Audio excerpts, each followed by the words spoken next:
bonjour à tous, bonjour à toutes, comment vous allez? Bon, comme vous pouvez voir, on se retrouve encore au bois. Voilà, on continue là où on s'en était arrêté, en sachant que j'y suis retourné un coup, mais je m'étais pas filmé. Là, j'ai fini toutes les couronnes qui sont au-dessus. Il me reste plus que la grosse bille, je sais pas si vous vous en souvenez, j'avais une très grosse bille. Il me reste plus que ça à faire là-haut. Puis cette méga couronne, vous voyez que je viens un peu de débiter. Donc là, on va se foutre sur le tracteur, puis on va essayer de la tirer, de la remonter, puis de tronçonner tout ça, on va dire, sur la plateforme au-dessus. Donc là, c'est quand même bien du gros, donc je sais même pas dit que je puisse monter avec mon tracteur. On va bien voir, on va essayer. Hein. Puis sinon, on recoupe, on redivise un peu, puis en avant. Donc voilà, les comptoirs, je suis encore au bois. Allez, je mets les lingots au tracteur, et puis on monte. Ok, ça monte.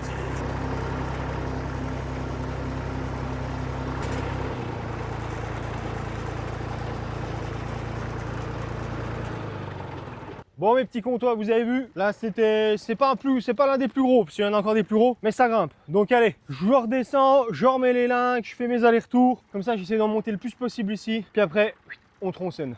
Allez, c'est parti. Bon, puis les petits comptoirs, au moment où je vous parle, je sais pas quand est-ce qu'elle sortira cette vidéo, mais on est pratiquement 300 abonnés. Donc déjà je vous remercie infiniment.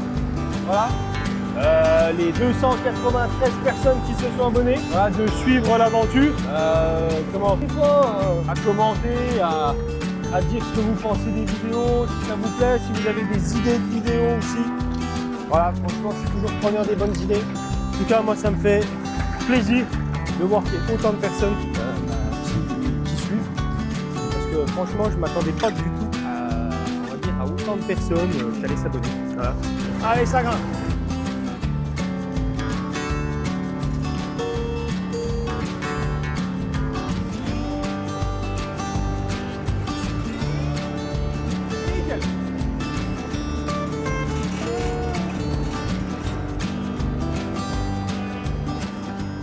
Bon, regardez, on vient de monter ça là, à l'instant, et en même temps, on a monté tout ça. Ce que vous voyez là, ici et là. Voilà. Donc déjà, on va tronçonner tout ça, on va ranger tout ça, parce que là, je peux plus passer. Puis après, en bas, il y a encore au moins, si je me trompe pas, 2-3 montées, je crois. Et puis en même temps, je pensais à un truc, je vous ai jamais parlé du matériel que j'utilisais. En gros, pour faire simple, une Stihl MS 460. C'est une machine que mon père m'a donnée. Elle est montée avec un guide de 50, vous voyez. Bon là la chaîne est détendue, hein, donc là il faut que je la retende avant de tronçonner. Voilà, ça c'est un guide de 50, interchangeable, en fait comme tous. Hein. Là ça c'est aligné comme ça, mais vous pouvez le retourner. Roulement qu'on peut venir graisser, ça c'est super, il y en a certains où on ne peut pas. En plus, je l'ai monté avec une poignée canadienne, c'est-à-dire en gros d'habitude les poignées des tronçonneuses, vous n'avez pas cette partie-là. Vous s'arrêtez ici d'habitude, vous voyez. Et moi en gros je suis venu monter, on appelle ça une poignée canadienne, ce qui vous permet de pouvoir la tenir ici. En gros c'est super parce que, vous voyez, si vous êtes en train de débiter, ou même d'abattre, vous pouvez abattre comme ça, vous voyez, mais des fois vous n'avez pas la place de pouvoir vous mettre comme ça, et je peux venir me mettre comme ça, vous voyez, en la tenant par ici. Bon, par contre, il y a l'échappement qui vous crache dans la main, autant vous dire que vous cramez la main. Mais bon, hein, ça fait partie du jeu. Par contre, ça rajoute du poids. Hein. On croirait pas, mais juste rajouter la poignée, ça rajoute au moins, je veux dire une connerie, 200-300 grammes, voire peut-être plus. Et à la longue, ça pèse quoi, ça pèse. Mais bon, ça fait de la muscu. Hein. Pas besoin d'aller à Fitness Park ou à, je sais plus quoi, là, les Mon One, toutes ces conneries là. Le truc, la pub avec le sac, là, je sais plus comment ça s'appelle. Enfin bref, vous m'avez compris. Voilà. Je donne une tronçonneuse aux gars, ils viennent faire ce que je suis en train de faire, ils verront. Ils vont peut-être se dire, bon au final, je vais peut-être m'acheter un tracteur, une tronçonneuse, et je vais peut-être aller au bois. Donc voilà, et ensuite de ça, mon bon vieux Massey Ferguson 135, avec un joli moteur qui est gras comme un cochon, Perkins, 3 cylindres, 42 chevaux. Parce qu'en plus, à la base, pour les connaisseurs qui regarderont cette vidéo, vous le savez que normalement, un Massey Ferguson 135, c'est un moteur Perkins 3 cylindres, si je ne me trompe pas, mais de 35 chevaux ou de 32 chevaux. Moi, là, j'ai le moteur Perkins 3 cylindres du Massey Ferguson 140 ou 145, je crois. Je ne me rappelle plus trop. Mais en gros, j'ai 42 chevaux. Bon, c'est pas un foudre de guerre, hein, mais vous voyez ce que je fais.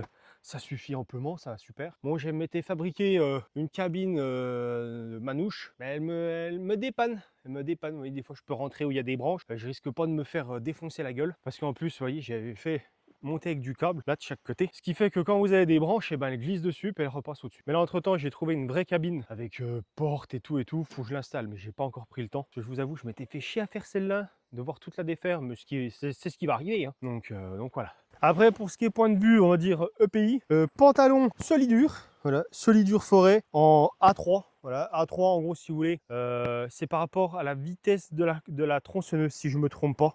Ah non, pardon, je dis des conneries. En A3, vous avez que la protection en façade. Donc en fait, si vous voulez, il y a un tissu dedans anti-coupure que si vous venez vous mettre un coup de guide, ça vient mettre plein de filaments. Je pense qu'il y a déjà pas mal de monde qui ont déjà vu des vidéos, sinon j'en mettrai une à l'écran. Donc ça, c'est un classe 3. Il y a un A3, il y a même des A1 ou des A2, mais eux en fait ils ont beaucoup plus de protection derrière les mollets, derrière les cuisses. Donc après, autant vous dire que déjà porter ça toute la journée, vous avez l'impression de vous travailler avec des planches, hein, parce que c'est raide. Hein. Donc j'imagine même pas un pantalon en A1 où vous êtes la protection intégrale, ça doit être un enfer. Et ensuite, chaussures, je me rappelle plus la marque. Je les avais achetées sur le site Cox.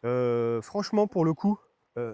Moi, je les ai payés une blinde, hein. 380 €, garantie à vie, anti-coupure, anti-perforation en dessous, enfin bref, c'est la totale. Par contre, ça pèse, ils disent à partir du 42, les chaussures, elles pèsent 4,2 kg.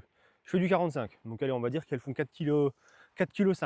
Donc c'est un enfer. Hein. Et vous voyez comment elles sont. Puis en plus, voilà, elles montent assez hautes. Vous voyez, c'est écrit là, Cox. Donc voilà, j'ai acheté ces pompes-là, ça fait 4 ans, 3 ans ou 4 ans. Là, elles vont sur la 4e année. Elles sont tout simplement indestructibles.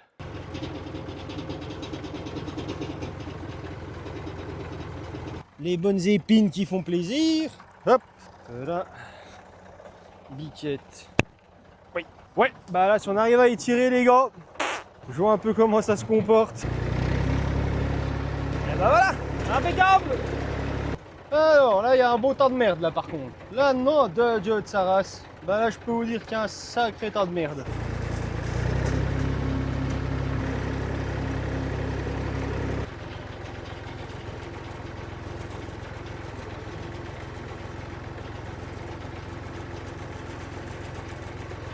Hop là. Et voilà le travail.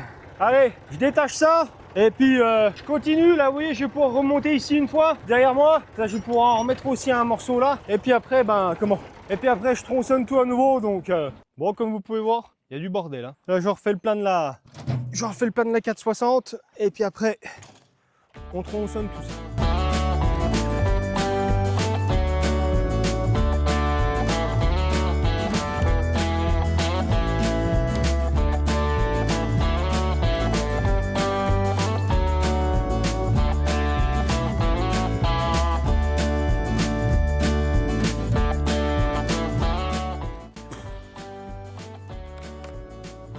Et bah putain,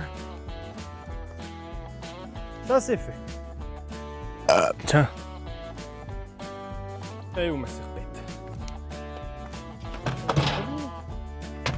Non. Donc elle doit être sur le temps. Et là. Et ben il faut.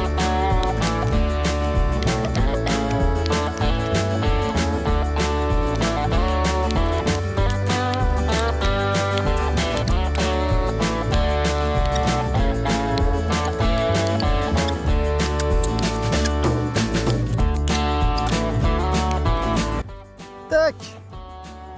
Et bah putain. Bon les courtois, comme vous pouvez voir derrière moi, il reste plus rien. Voilà, on a tout rangé. Bon, vous voyez, ça prend du temps. Hein. Ça prend du temps, c'est crevant. Mais bon, faut que ça se fasse. En tout cas, ça fait un joli tas de bois. Hein. Je sais pas si vous voyez. Hein. Mais franchement, ça commence à être imposant. Hein. Quand on regarde comme ça, je suis pas mécontent de mon travail. Alors là, je vais vous emmener voir ce qui reste. De toute façon, pour vous, je vais me répéter. Hein. Pour vous, ce sera tout de suite. Et pour moi, je vous avoue, ce sera dans quelques temps. Peut-être la semaine prochaine, je sais pas. On verra bien. Il reste ce gros tronc que vous voyez là.